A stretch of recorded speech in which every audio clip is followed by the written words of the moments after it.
నిజంగా ఎలాంటి తల్లులు ఉంటారా భూమి మీద నాకు ఆశ్చర్యం అనిపించింది. ఒక 10 రోజుల క్రితం ఒక తమిళ్ క్రిస్టియన్ ఫోన్ చేసింది. ఏంటమ్మా అన్నాను. నా కూతురు కొరకు ప్రార్థన చేయండి అయ్యా. ఏమని ప్రార్థన చేయమంటావయ్యా? నా కూతురు వేరే కాపురం పెడతానంటుంది. వృద్ధాప్యంలో నా అత్తమామలు విడిచిపెట్టి వేరే కాపురం పెడతానంటుంది. మరి నువ్వేమంటావమ్మా?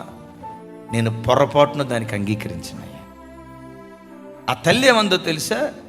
వృద్ధాప్యంలో ఉన్న అత్తమామలను విడిచిపెట్టి నా కూతురు బయటికి వెళ్తే ఆ ముసలలో ఉసురు పోసుకుంటుందయ్యా నా కూతురు.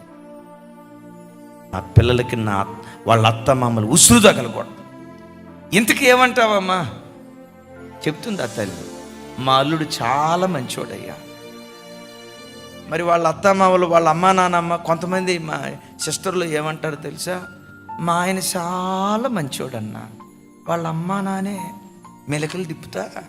ఇప్పుడు గమనించండి, మీ ఆయనేమో మంచోడు, ఆ ఆయనకు అన్నటువంటి అమ్మా నాన్నోళ్ళేమో మీ ఆయన మంచోడైతే వాళ్ళు కూడా మంచోళ్ళు.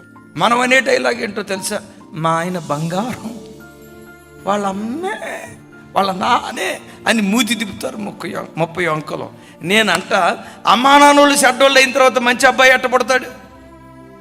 ఏమంటే వేప చెట్టుకి మామిడికాయలు వచ్చినట్టు ఎప్పుడైనా చూసారా? మామిడి చెట్టుకి మామిడికాయలే వస్తాయి. ఆ తల్లి ఏమందో తెలుసా? నేను ఎలాంటి తల్లుల్ని నా జీవితంలో ఎక్కడ చూడలా, నా చెవులతో వినలా.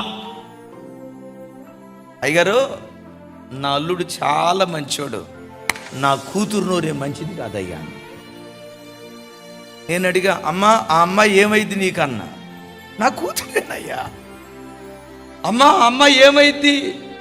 నా కూతురేనయ్యా అంటుంది. ఎవరు మంచోళ్ళు కాదమ్మా అంటే, నా కూతురుకు నోరు ఎక్కువయ్యా, నా కూతురుకు నోరు ఎక్కువయ్యా, దాని నోరు అదుపులో ఉండేటట్టుగా ప్రార్థన చేయండి అయ్యా.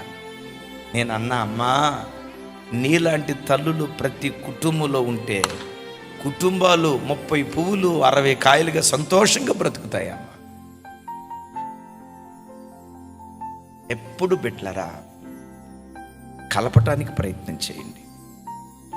కలిపే విషయంలో నువ్వు చచ్చినా పర్వాలేదు, కలిపే విషయంలో నువ్వు అవమానం ఎదుర్కొన్నా పర్వాలేదు, కలిపే విషయంలో నువ్వు నష్టపోయినా పర్వాలేదు. ఎందుకో తెలుసా? ఈ ప్రపంచంలో ఐక్యతకు మించిన ఆశీర్వాదం ఇంకొకటి లేదు.